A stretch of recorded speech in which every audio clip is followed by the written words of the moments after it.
இப்போது புதிய அறிமுகம் ஆச்சி ஹோட்டல் சாம்பார் 50 கிராம் ரூபாய் 20 மட்டுமே.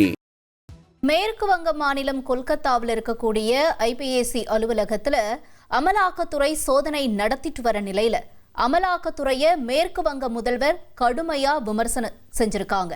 கூடுதல் தகவல்களை செய்தியாளர் ரமேஷ்குமார் வழங்கிட நாம கேட்கலாம். ரமேஷ்குமார், வணக்கம். இந்த சோதனை பற்றியும் மேலும் மமதா அவர்களுடைய விமர்சனம் பற்றின தகவல்களை நீங்க பதிவு செய்யலாம். மேற்கு வங்கத்துல ஐபாக் நிறுவனத்துக்கு சொந்தமான பல இடங்கள்ல அமலாக்கத்துறை இன்று காலை முதல் சோதனை மேற்கொண்டு வருகிறது.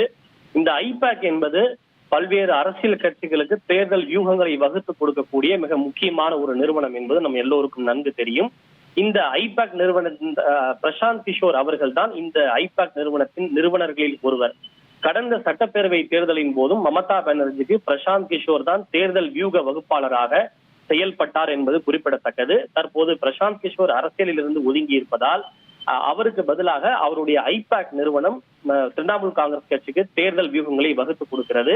இந்த ஐபாக் நிறுவனத்தினுடைய இணை பவுண்டராக இருப்பவர் பிரதீக் ஜெயின் என்பவர். அமலாக்கத்துறை இன்று காலை முதல் இந்த நிறுவனத்திற்கு சொந்தமான இடங்கள் மற்றும் பிரதீக் ஜெயினுடைய இல்லத்திலும் சோதனை நடத்தி வருகிறது. இந்த சோதனைக்கு அவர்கள் சொல்லக்கூடிய காரணம் சட்டவிரோத பண பரிவர்த்தனை தொடர்பாக சோதனை நடத்தப்படுகிறது என்று அமலாக்கத்துறை சொல்லி இருக்கிறது. அது என்ன சட்டவிரோத பரிவர்த்தனை என்றால் சட்டவிரோத நிலக்கரி கடத்தல் தொடர்பாக இந்த சோதனை நடைபெற்று வருவதாக அமலாக்கத்துறை சார்பில் தெரிவிக்கப்பட்டிருக்கிறது. இது திரிணாமுல் காங்கிரஸ் கட்சிக்கு தேர்தல் வியூகங்களை வகுத்து கொடுக்கக்கூடிய ஐபாக் நிறுவனத்திலேயே சோதனை நடைபெற்று வருவதால் மேற்கு வங்க முதல்வர் மமதா பானர்ஜி கடும் சீற்றம் அடைந்திருக்கிறார். குறிப்பாக தங்களது கட்சிக்கு சொந்தமான பல ரகசிய ஆவணங்களையும் இன்டர்னல் டாக்குமெண்ட் மற்றும் ஸ்டோரேஜ் டேட்டாக்களை அமலாக்கத்துறை கைப்பற்றி எடுத்து சென்றிருப்பதாக மமதா பானர்ஜி குற்றம் சாட்டியிருக்கிறார். இதனைத் தொடர்ந்து ஐபாக் நிறுவனத்திற்கு சொந்தமான இடத்திற்கு நேரில் சென்றிருக்கக்கூடிய மமதா பானர்ஜி அமலாக்கத்துறையின் மீது மிக கடுமையான ஒரு குற்றச்சாட்டுகளை முன்வைத்திருக்கிறார். பாஜகவுக்கோ அமித்ஷாவுக்கோ தேர்தலில் வெற்றி பெற வேண்டும் என்றால் துணிச்சல் இருந்தால் நீங்கள் தேர்தலில் எங்களை எதிர்த்து போட்டியிட்டு வெற்றி பெறுங்கள், இப்படி குறுக்கு வழிகளில் மேற்கொள்ள வேண்டாம் என்று மமதா பானர்ஜி காட்டமாக தெரிவித்திருக்கிறார்.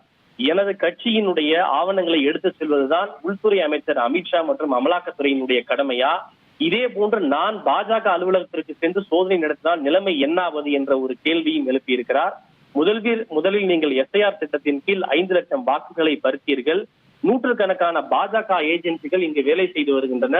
நாங்கள் எந்த விதமான தொந்தரவையும் செய்யவில்லை. அப்படி இருக்கும்போது எங்களுடைய கட்சிக்கு தேர்தல் வேலை பார்க்கக்கூடிய அலுவலகத்திற்கு மட்டும் இப்படி சோதனை செய்து முக்கியமான ஆவணங்களை எடுத்து செல்வது என்ன நியாயம் என்கிற ஒரு விஷயத்தையும் மமதா பானர்ஜி எழுப்பியிருக்கிறார்.